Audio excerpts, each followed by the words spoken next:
Hello and welcome back to the channel, guys. So in this video we're gonna summon for Zehahaha. I to the Shuka. Okay, the free one. Of course we're not gonna get anything, but we're gonna see. Okay, we got the EX thing. I'm already being I'm already getting sick of my what I'm seeing happening in the future. But I don't shuka. Sheesh. Yeah, the flu here on these days is quite yeah.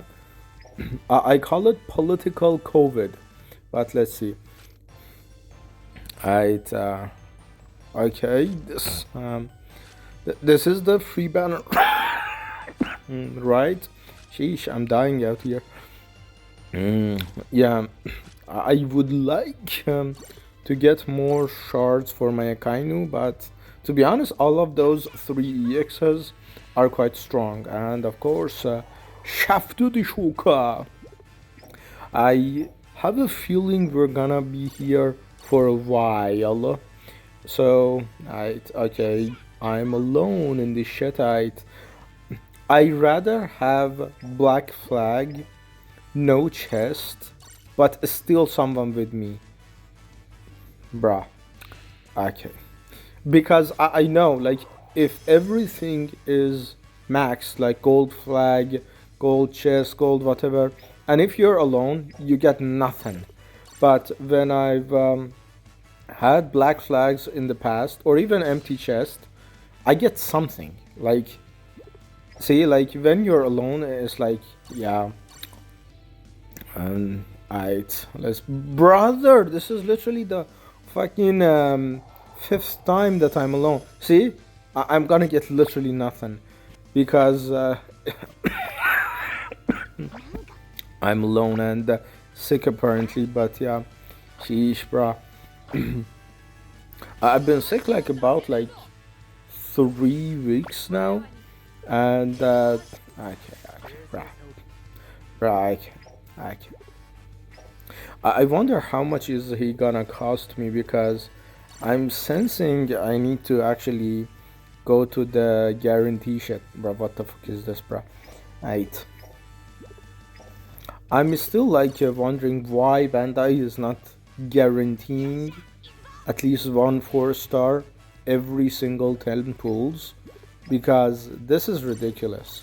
Like, okay, give me 133 32. Okay, what the fuck is this, bro? Yeah. And the funny thing is, in red flag I get something sometimes, but with what is it, black flag, I get nothing, bro. Like, I don't know, like, I don't know how this actually works. I've been playing this game for like how long, that like 3 years now, but maybe 4.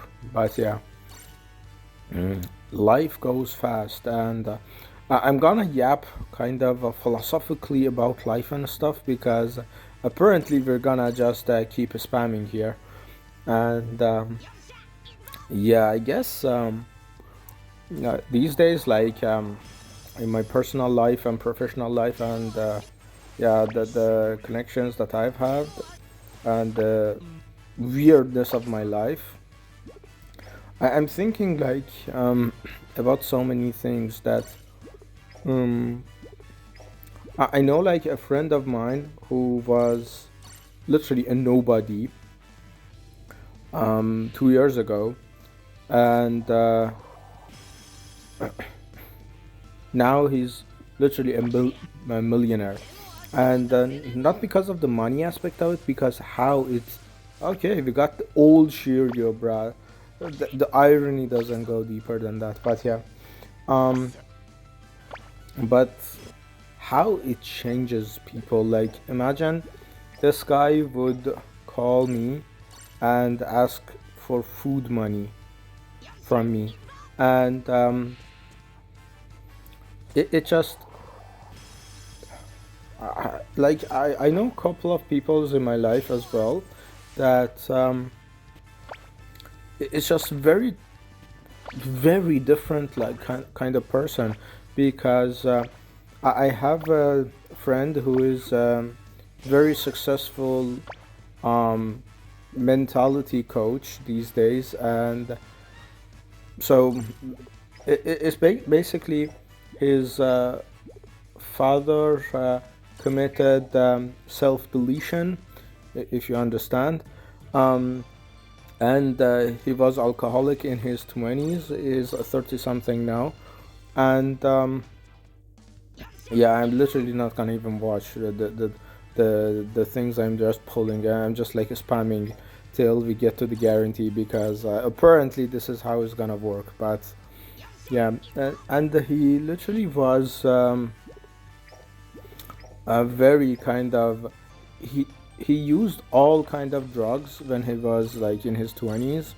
And yeah, meanwhile I'm gonna burn a ticket here.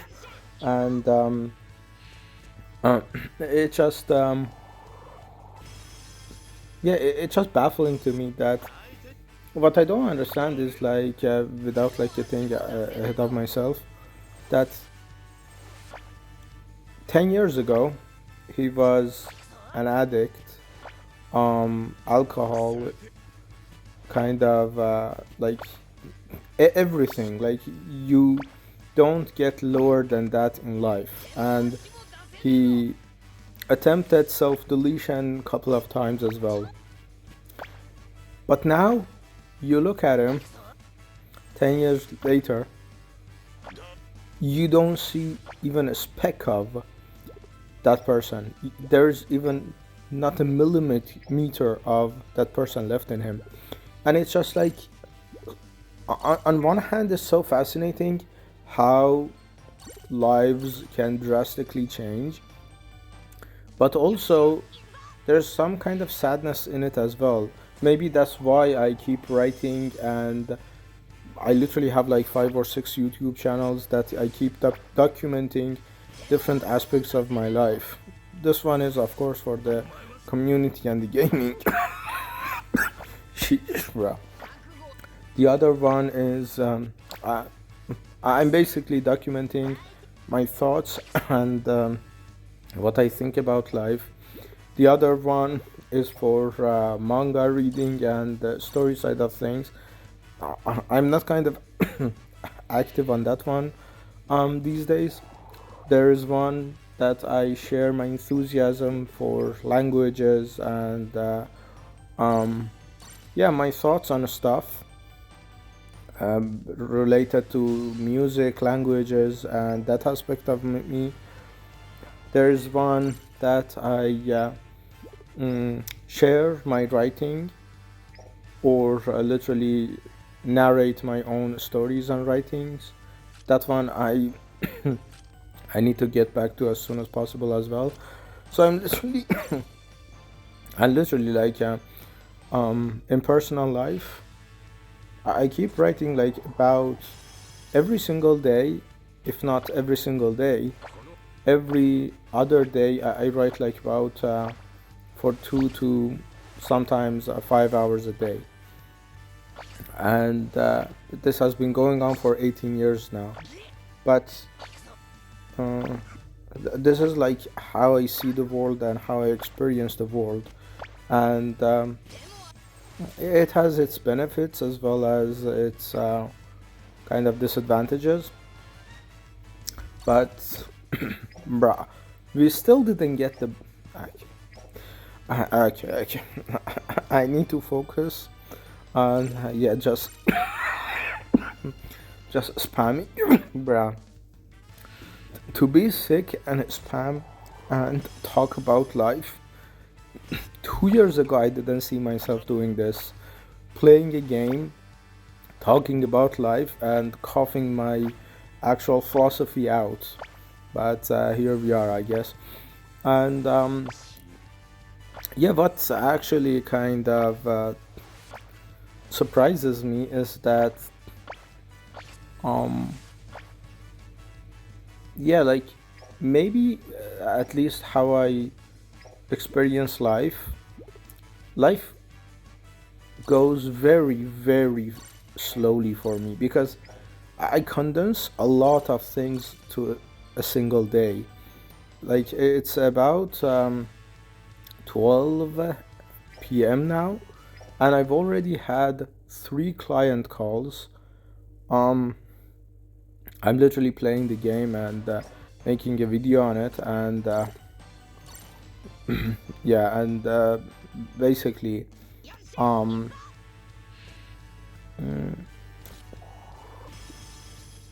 I'm definitely gonna write today and also meet up with friends. I don't know, like, how do I optimize a single day that every single day is so filled with so many things that, uh, like, the compounding effect is just unheard of.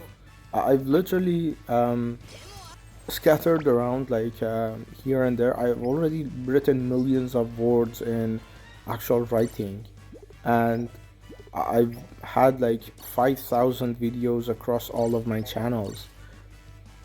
And even like the past 2 or 3 years, I've written like about 2 millions of words and have met at least 1,000 very, very influential on global scale people, from policymakers to um yeah, in my actual expertise, lawyers. I'm not gonna get anything, so I'm not gonna keep my hopes up, but yeah, we're Jesus, we're gonna continue with this shit. And I don't edit. I don't actually value that. And funny thing that I literally believed about like 5 years ago or something, that profane language or being kind of controversial actually reflects authenticity because of how it's perceived in the society or something. And yeah, actually, recently that has been neuroscientifically proven. So that's a W I'm never gonna catch, I guess. Um, but yeah, thinking of everything going on, specifically with so many people that I know that are literally unrecognizable compared to 5 to 10 years ago of themselves. Um, I've always had this idea of the importance of documentation because it's just like so fascinating. I remember I read something I wrote 10 years ago, and I was exposed to the flood of emotions that I wrote it with 10 years later. And that is just so fascinating to me that you can time capsule a moment through documentation. And what I told my friend about the whole thing, about what is it? Um, about how he tells his clients that are addicts or people going through um, the same thing that he went through. Brother, we still haven't gotten the Zehahaha guy, bro. What the actual fuck? But like, I'm literally burning through like, I think 300 euros at this point, but we're just gonna keep going, and that's the yeah, sunk cost fallacy.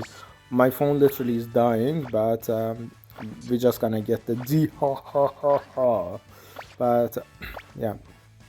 So what I think when I think about my friend and how he's gonna come across his clients, the clients don't see any um kind of inclination of the person he was 5 to 10 years ago, and it's just It just gi- makes senseless friction. And I told him, imagine if 10 years ago, when you were going through that, you documented it and you would have 4K documentation of your video talking to the camera. I wanna delete myself, I wanna whatever. And now that you're past that, you would show this to your clients and they would understand, wow, this guy made it. His father deleted himself, he was alcoholic, and all of these kind of not fun stuff. And he made it, and he is now my coach. And I told my friend how strong of an impression would that have had, because everyone builds the kind of underdog story after they make it, because that's the dilemma of it. No one is sure they're gonna make it. And when you document it as if this is gonna be important in the future, it helps people tremendously, because everyone wants to be understood and everyone wants to be seen. And how can you see people when you are a billionaire now and they don't know about your past life? Sure, you can show them one or two pictures of your bank account, your life, or whatever, and it kind of creates resonance, but they still wouldn't know the fear, the actual live documentation of your feelings when you were in that kind of literally 400 flush down the down the drain. But it's just like so fascinating to me that no one has done this, because even in history, I read a lot of like big people, quote unquote, lives. No one has said, okay, I'm gonna be a big person, and has become the big person. Okay, we finally gonna get his ass, bruh. Okay. Of course, the whole fucking crew is here, bruh.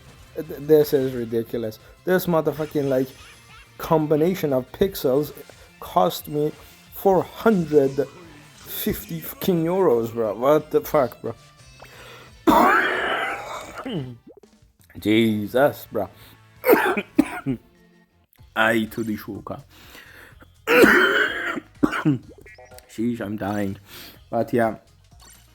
And it's just like so fascinating to me that no one has done this, because everyone is I read a lot of like stuff like on neuroscience, on psychology. I read a shit ton of things and that's what I say, like, when you see 24 hours of my daily life, I do so many things that people barely can condense into a week, which is like so fascinating to me that I don't understand how does that actually even happen. But yeah, reading on a lot of people, it's that Jesus, I'm dying here. But yeah, reading on a lot of historical figures and people, other than like Picasso, who comes close to this, who literally was a kind of defense mechanism. He was screaming his genius to people when he was stealing bread from people. So other than that, nothing actually goes close to that. And even Picasso didn't have the either the technology or whatever to document his thoughts and his kind of state of mind when he was going through that he is gonna become big, and he is retroactively documenting the rise to show to people that, yeah, I said I'm gonna go big, I did go big, And now you can follow my path and see I was literally at the very bottom of the barrel and I still made it. There hasn't been anything. Okay. Okay, we're gonna have a little bit of commentation here because I'm running out of storage. But yeah, there hasn't been any of that kind of thing before, or I'm not aware of that. The like sophisticated documentation of every day before your rise, rather than just one or two videos every fucking 10 years. That yeah, it's literally. But yeah, sheesh, this guy is kind of. I really like the Kuruzu. I really like the first skill. The second skill is meh, but I really like the basic first skill and the counter. Let's see this. Counter the Shuka. Yeah. Okay. Right to the Shuka. There was technical difficulties here, but I'm running out of storage and out of throat as well, I guess. Pause, no pause, but Kuruzu. Nice to the Shuka. But let's see, let's go. Alright, where is it? Kuruzu!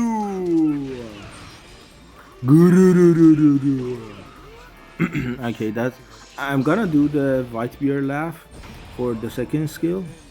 But yeah, we're gonna have a lot of fun with this guy. And let's see, let's go.